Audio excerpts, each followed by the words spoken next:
께서 이르시되 너희 보는 이것들이 날이 이르면 돌 하나도 돌 위에 남지 않고 다 무너뜨려지리라. 그들이 물어 이르되 선생님이여 그러면 어느 때에 이런 일이 있겠사오며 이런 일이 일어나려 할 때에 무슨 징조가 있사오리이까? 이르시되 미혹을 받지 않도록 주의하라. 많은 사람이 내 이름으로 와서 이르되 내가 그라 하며 때가 가까이 왔다 하겠으나 그들을 따르지 말라. 난리와 소요의 소문을 들을 때에 두려워하지 말라. 이 일이 먼저 있어야 하되 끝은 곧 되지 아니하니라. 아멘. 이 시간에 시원 찬양대 찬양 읽겠습니다.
아멘, 아멘. 감사합니다.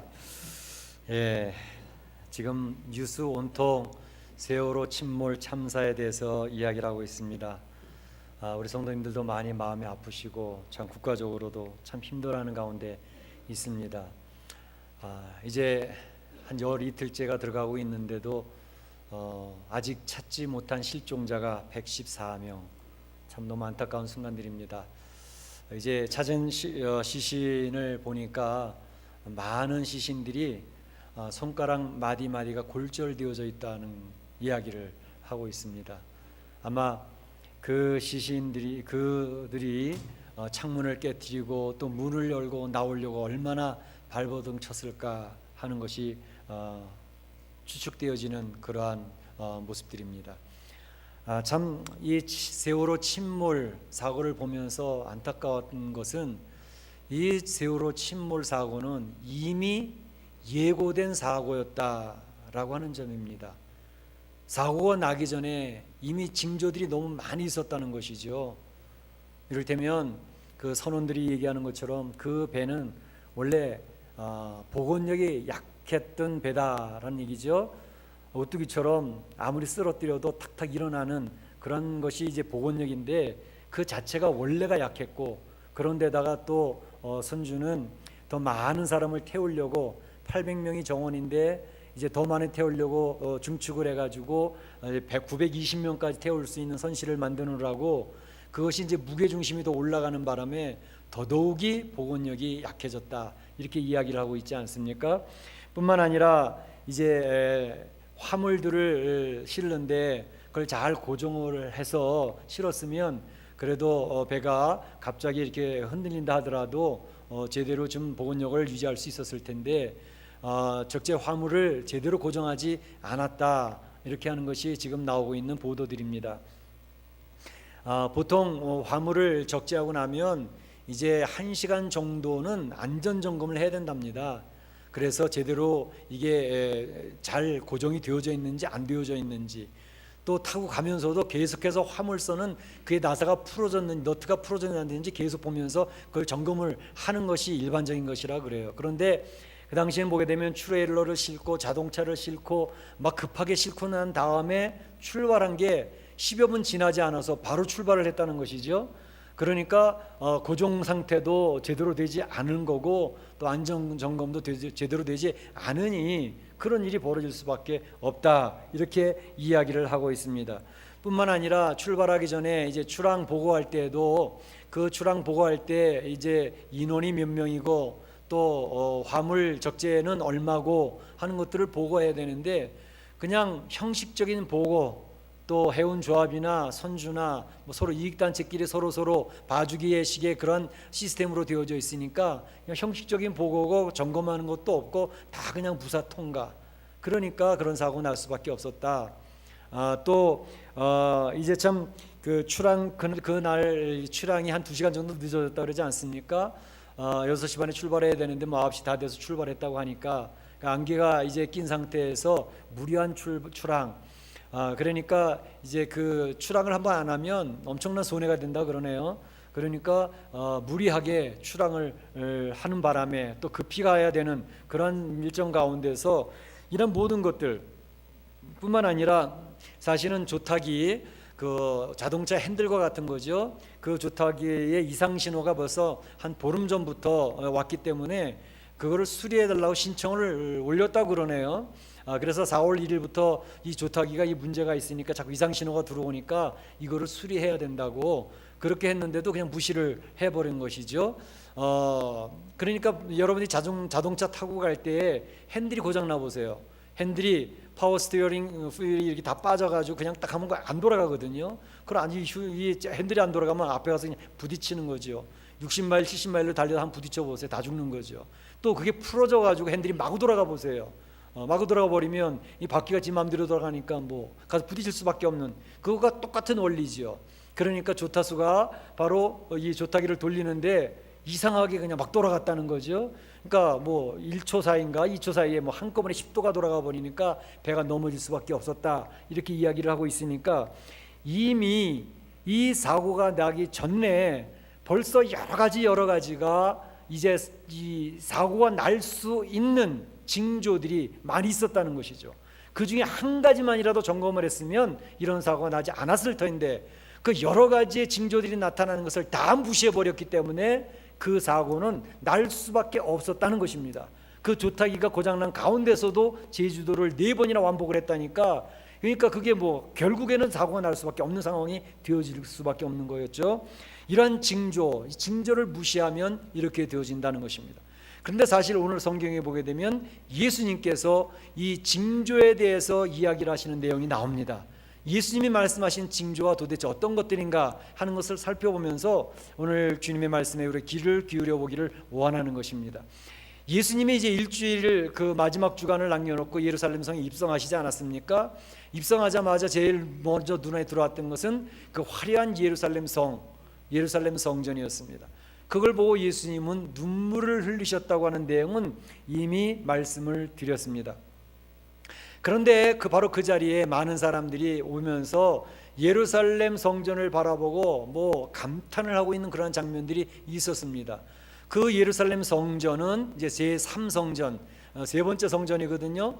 첫 번째 성전은 솔로몬 성전, 그 다 바벨론 포로 때 무너져 버렸죠. 그 다음에 또 바벨론 포로 이후에 와서 세운 성전이 스룹바벨 성전입니다. 스룹바벨이 앞장서서 포로를 데리고 와서 귀환해서 좀 초라해 보였지만 초라한 가운데서도 이제 스룹바벨 성전을 세웠어요. 그것이 쭉 유지되다가 이제 헤롯 왕 때 와서 헤롯 왕이 그 성전을 다시 증축하고 개척하면서 성전을 아름답고 화려하게 세웠습니다. 예수님이 계실 당시였습니다. 한 10년 정도 걸려서 아름다운 것으로, 아주 멋있는 것으로 성전을 회복을 시켜놨죠. 물론 10년이 걸렸지만 다 완성된 건 아니고 예수님이 말씀하신 이때로부터도 후에 몇 년 더 걸쳐서 계속 성전이 지어져 가고 있었습니다. 그러니까 예루살렘에 있는 사람들, 유대인들은 헤롯 대왕을 칭송을 하는 거죠.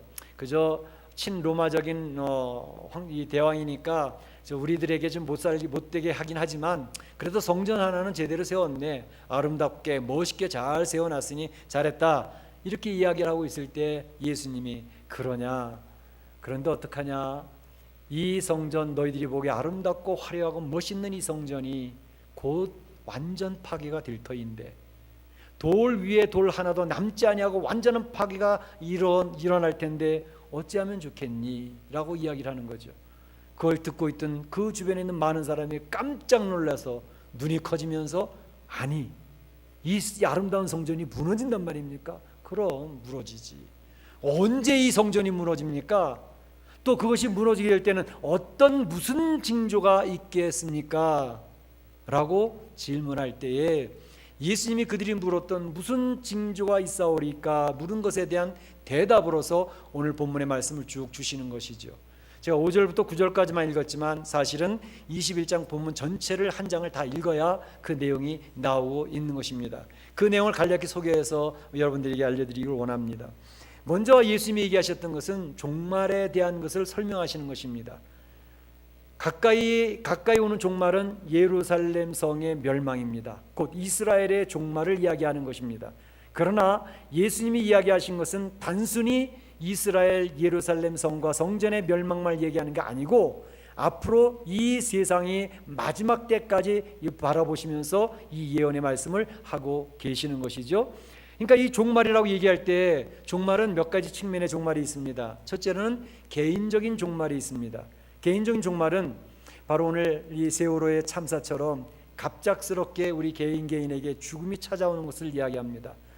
이 세상에 태어날 때는 다 순서 있게 태어나고 날짜 따라 태어나지만 이 세상을 떠날 때에는 전혀 태어난 순서와 상관없이 떠납니다. 그래서 청소년들도 갑자기 세상을 떠나고 그리고 어린 베이비들도 떠나는 것입니다. 우리의 인생은 떠나게 되어져 있습니다. 그러니까 이런 참사, 교통사고, 또 갱단에 의해서 또는 지진에 의해서 여러 가지 일들로, 또 때로는 불치병에 의해서 세상을 떠납니다. 그리고 이 세상을 잘 살아오신 분들은 연로해서 수를 채우고 떠납니다.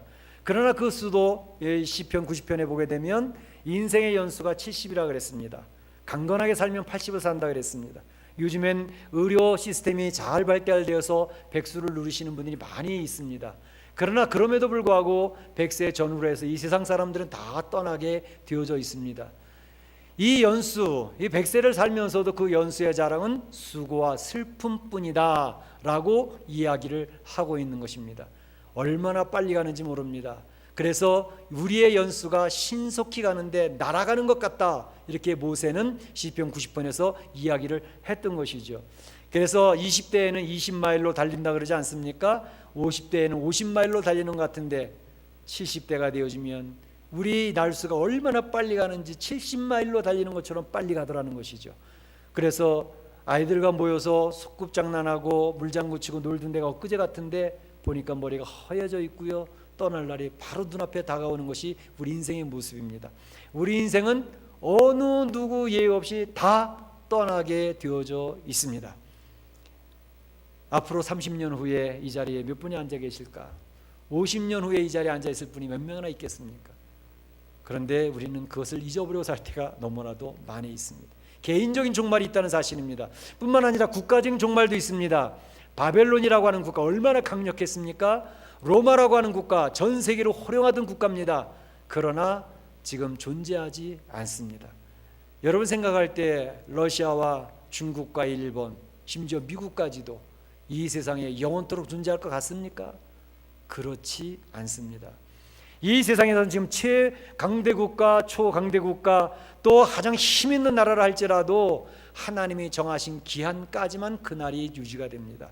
하나님의 섭리에 따라서 이 세상의 흥망성쇠는 하나님의 손바닥에 주장이 되고 있는 것을 우리는 인정하고 살아가야 됩니다. 예루살렘의 멸망도 역시 마찬가지였습니다. 예루살렘 멸망, 하나님이 보호하시는 나라라고 그들은 자부하고 절대 멸망하지 않겠다고 했지만 결국 로마 장군 디도에 의해서 AD 70년에 그 예루살렘 성이 무너졌습니다. 성전도 완전히 무너졌습니다. 110만 명이 예루살렘에서 죽었습니다. 10만 명에 가까운 사람이 포로로 끌려왔습니다. 바벨론 포로로 끌려왔던 그것과 거의 버금가는 그 이상의 예루살렘의 패망이 또다시 있었던 것입니다. 예수님이 말씀하신 그 내용들이 역사에 성취된 것을 이 세계의 역사들은 기록을 하고 있는 것입니다. 그런데 예수님은 단순히 바로 이 세상 예루살렘의 멸망만을 이야기하는 것이 아니라 그것은 곧 이 우주의 종말도 있다는 것을 이야기합니다. 지구의 멸망이 있습니다. 이 우주의 종말이 있습니다. 예수님이 말씀하시는 것은 인자가 구름을 타고 오는 것을 보리라 했습니다. 예수님이 재림할 때에는 일본 땅에서도 한국 땅에서도 러시아 땅에서도 미국 땅에서도 멕시코 땅에서도 동시적으로 주님이 재림하시는 것을 보게 돼서 아, 저분이 메시아구나 라는 것을 알게 예수님이 오시는 것입니다. 그래서 이날에 온 지구에 거하는 모든 사람들에게 이 종말이 임한다는 사실을 성경은 분명하고 확실하게 선포하고 있는 것을 기억하셔야 될 것입니다.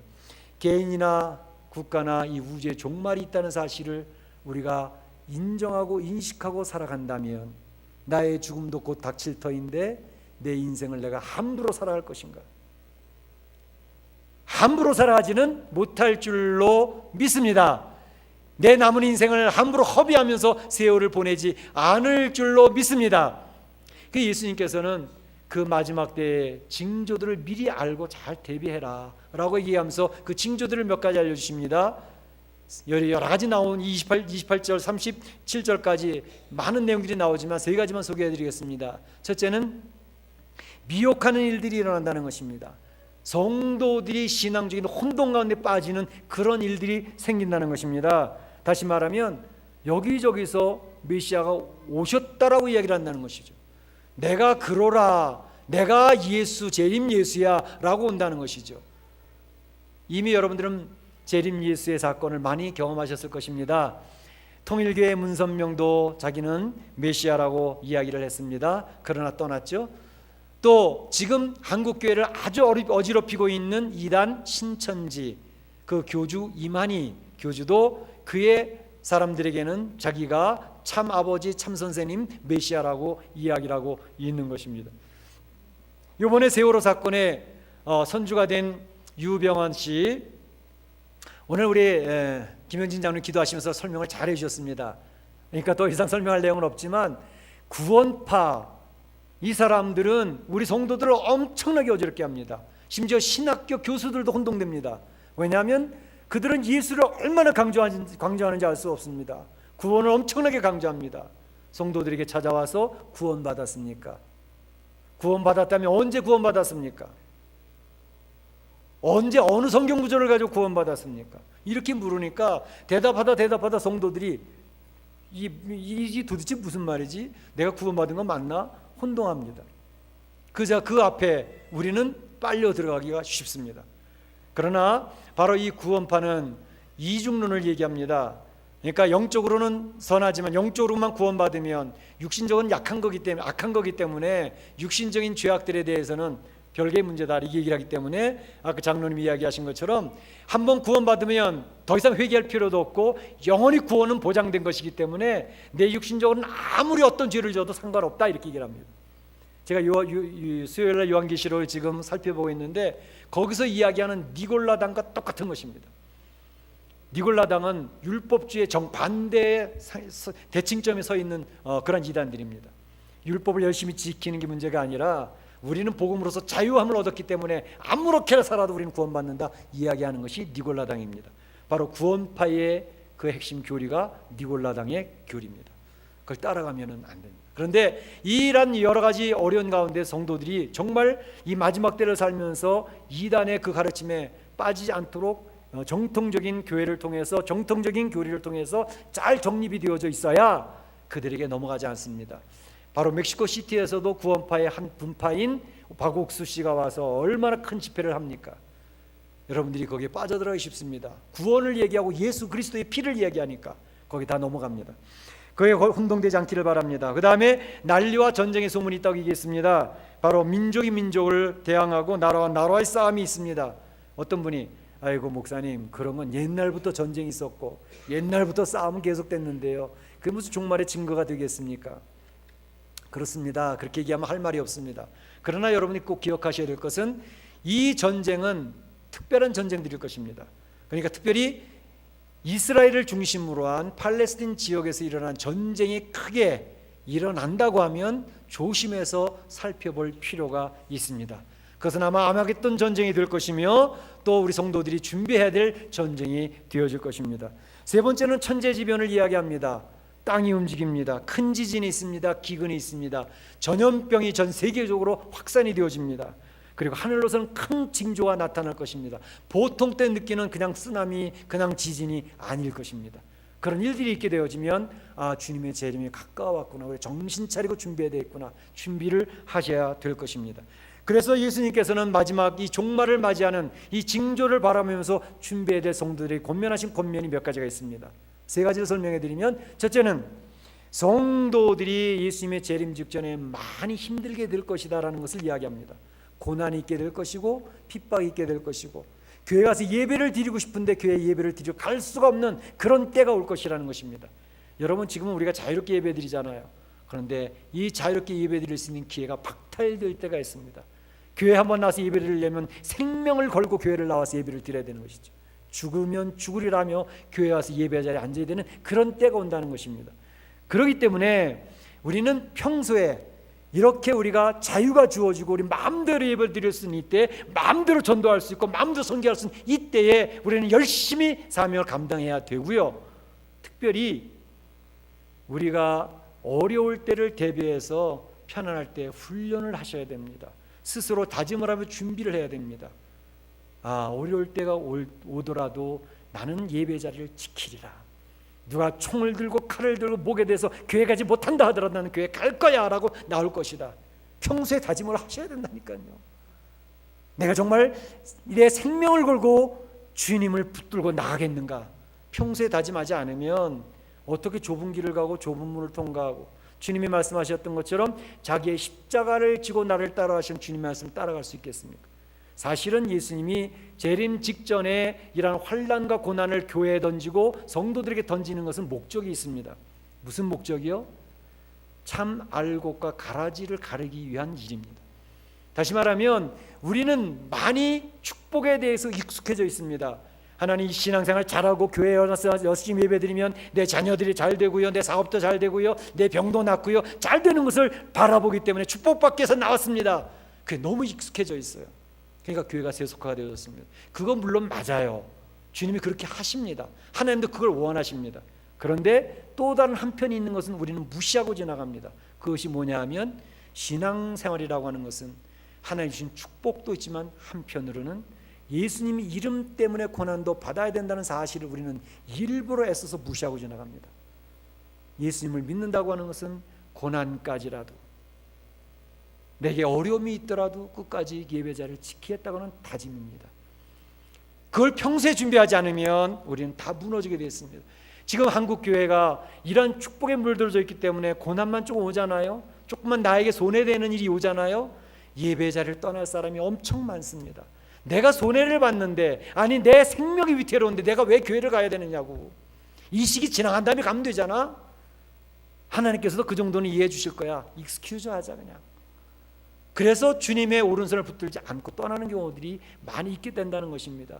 왜 마지막 때 키지를 설명하십니까? 알고 그 가라지를 왜 가른다고 얘기하십니까? 그 생명을 걸고라도 주님을 나는 따르겠습니다라고 나오는 그 사람들을 하나님 구별해 내시기 위하여 불과 환난과 고난을 던져서 가른다는 것입니다. 평소에 우리가 준비하지 않고 결단하지 않고 다짐하지 않으면 조금만 어려워도 다 자리를 떠나버리는데, 조금만 나에게 손해가 돼도 주님을 나는 나중에 믿겠다고 떠나는데, 정작 그 일이 우리 앞에 온다면 어떻게 감당할 수 있겠습니까? 바로 그런 부분들입니다.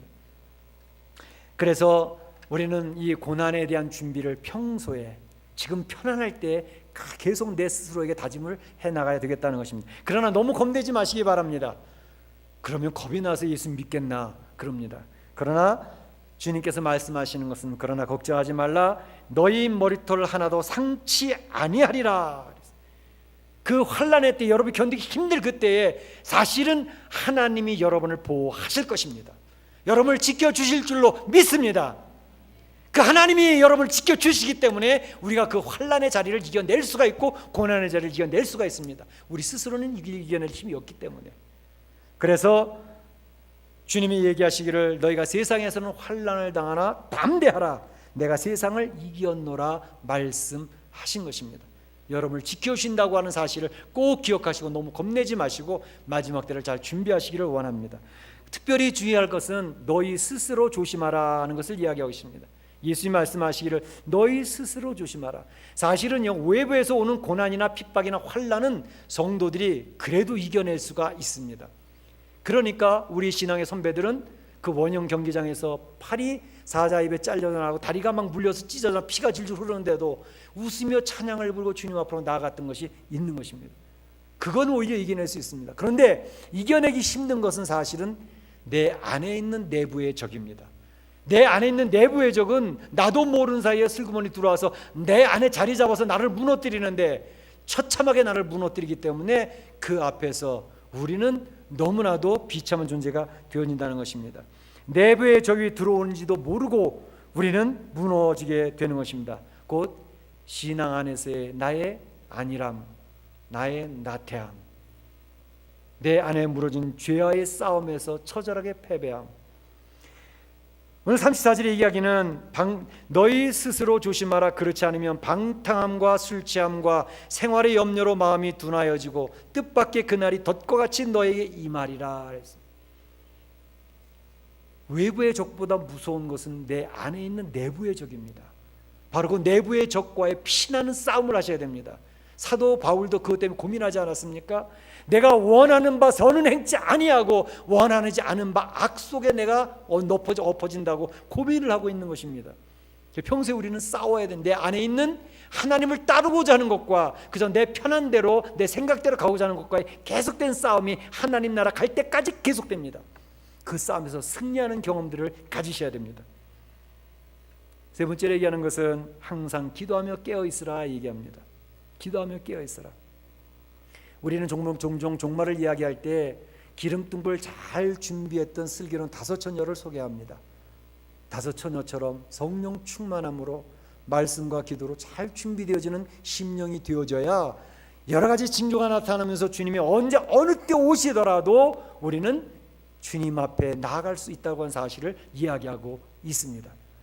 그런데 사실 이 신앙이 주님을 붙드는 것이 중요합니다. 예수님을 같이 신뢰하는 게 중요합니다. 그의 대표적인 사람이 다니엘의 세 친구가 있었죠. 다니엘의 세 친구 풀무불 가운데 던져졌습니다. 예수님의 이름, 하나님의 이름 때문에, 우상 앞에 절하지 않는다는 것 때문에 지금이라도 저라면 살려주겠다고 하는데 그 다니엘의 세 친구는 아니요, 죽을지라도 그 우상 앞에 절하지는 않겠습니다. 왜냐하면 하나님이 우리를 살려주실 테니까. 그런데 그 다음에 고백은 하나님이 우리를 살려주시지 않고 꺼내주시지 않는다 할지라도, 그리 아니하실지라도 저희는 하나님을 믿고 그 안에서 죽겠습니다. 그리고 들어가잖아요.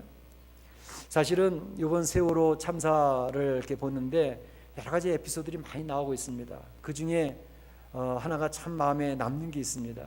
뭐냐면 이번에 그 많은 단원고 학생들의 희생 가운데 크리스천 아이들이 52명이 있었습니다. 동부 안산교회, 안산 동북교회, 안산 동산교회, 또 그 주변에 있는 교회들에 출석하고 있던 학생들, 청소년, 여학생들, 남학생들이 한 52명 정도 있었는데, 그 중에 한 아이, 2학년 7반의 김정민이라고 하는 학생이 하나 있었습니다. 아버지 말도 잘 들었던 것 같아요. 그리고 신앙생활도 잘했던 것 같아요. 그 아버님은 안산 동북교회 장로님이셨습니다. 그런데 그분이 시를 하나 써서 올렸습니다. 그 시의 내용을 제가 잠깐 앞에만 읽어드리면 이런 내용입니다. 요나가 물고기 뱃속에서 하나님의 계획을 깨닫고 회개하고 나온 것처럼 돌아와도 감사합니다. 그러나 그리 아니하실지라도 정민이가 하나님의 자녀로서 구원받은 것을 기억하며 또 감사를 드립니다. 인간의 생사화복이 하나님께 달려있고 우리 인생은 나그네가 된다는 사실을 고백을 하면서 위에서 기도해 주신 여러분께 감사를 드린다고, 그 슬픔 당한 모든 가족들을 위로하면서 그 시를 써서 올렸습니다. 근데 이분이 장로님 되기 전까지 굉장히 하나님 앞에 아픈 상처들이 있었더라고요. 본인이 초등학교 4학년 때 어머니와 아버지가 연달아서 돌아가셨대요. 그러니까 그것을 계기로 해서 자기가 예수 믿게 되긴 했지만 하나님에 대한 원망이 굉장히 강했대요. 난 이제 초등학교 4학년밖에 없는데 아버지도 없고 엄마도 없고 왜 그 어머니 아버지를 이렇게 불러가느냐고, 하나님께 대한 원망. 그러면서 그런 것이 해결되지 않은 가운데 신앙생활 하는 가운데 하나님 음성을 들었습니다. 내가 너를 사랑하노라. 하나님이 그를 사랑한다는 말을 음성을 들으면서 눈물 펑펑 흘리고 주님 앞에 꿇어 엎드리면서 나는 주님을 사랑합니다. 그리고 이제 예수님을 제대로 믿기 시작을 했다는 것이죠. 그런 아픈 상처 가운데에서 또 아들을 잃어버리게 된 것이죠. 그 아들이 그 참 장래가 촉망된, 피아노도 잘 치고 공부도 잘하고 그러던 촉망된 그의 희망이었던 아들이 세상을 물속에서 수장이 되었으니 얼마나 그 아버지 마음이 아팠겠습니까? 그런데 하나님 앞에 감사를 고백합니다. 돌아오게 해주셔 너무너무 감사하지요. 그러나 돌아오지 못한다 할지라도 그 아들은 예수님을 믿고 하나님 나라에 갔으니 감사합니다. 이 고백을 했다는 거예요. 사실 제가 제 3자의 입장에서 그 얘기를 들으니까 그냥 그러지만 내 당사자가 된다면 이런 고백을 할 수 있을까 저는 생각을 해봤습니다. 쉽지 않은 고백이라는 것을 압니다. 그러나 바로 우리 신앙인들은 바로 내가 이와 같이 어려운 가운데 빠져 있고 고난 가운데 있고 빠지고 환난 가운데 있을 그때에 영적으로 건강함을 유지할 수 있다면, 예수님이 오늘 오후에 오시면 어떻겠어요? 내일 오시면 어떻겠어요? 지금 현재 영적으로 건강성을 유지하고 있느냐 못하고 있느냐가 가장 중요합니다. 영적인 건강성은 지금 현재 유지를 시켜줘야 됩니다. 우리 몸이 옛날에 건강했어요. 근육도 있고 튼튼하고 병도 안 걸렸습니다. 그러나 지금 내가 건강하냐 안 건강하냐가 중요하지 않아요? 옛날에 건강했던 게 무슨 소용이 있습니까? 지금 병 들었으면. 건강하기 위해서 우린 줄넘기도 해야 되고 아령도 해야 되고 열심히 달리기도 하면서 우리 육체의 영 건강을 유지해 줘야 되지 않습니까? 영적인 건강도 똑같습니다. 옛날에 주님의 큰 은혜를 받아서, 첫 번째 은혜를 받아서 얼마나 헌신을 했습니까? 하나님 앞에 정말 교회를 위해서 헌신했고 하나님의 말씀을 붙들고 죽으면 죽으려고 뛰었던 그런 때가 있었지요. 그러나 지금이 중요합니다. 과거에 건강했던 것은 의미가 없습니다. 지금 현재 내가 건강하냐 건강하지 않느냐가 중요하기 때문에 지금 현재 건강하다면 주님이 1시간 뒤에 오셔도 좋고 내일 오셔도 괜찮습니다. 징조가 많이 났더라도 상관없습니다. 그러나 지금 현재 내 영적인 건강이 무너지고 있다면 정신을 바짝 차려야 됩니다. 그래서 항상 깨어있어 기도하라고 말씀하시죠. 지금 하나님의 음성을 듣는 게 중요합니다. 지금 하나님 들은 말씀 앞에 순종하려고 발버둥 치는 것이 중요합니다. 영적인 건강성을 체크하는 것이 중요합니다. 그러면 무슨 징조가 있든지 상관없습니다. 그럼 이겨낼 수가 있기 때문입니다. 사랑하는 성도 여러분, 오늘 이 시간에 오늘 예수님이 말씀하신 것처럼 이 예수님의 재림 때 종말이, 우리의 종말이 개인적인 종말이든 우주적 종말이든 곧 오게 될 터인데 우리는 어떻게 할 것입니까? 영적인 건강성을 유지하고 주님이 언제 오시더라도 어서 오시옵소서, 주님 나가 맞이할 수 있는 복된 성도들이 되실 수 있기를 주님의 이름으로 축원합니다. 축원합니다. 예, 잠시 기도하겠습니다. 오늘 들은 말씀 가운데 여러분의 마음에 자리 잡는 말씀이 있다면 그 말씀을 붙들고 잠시 조용히 기도해 주시길 바랍니다.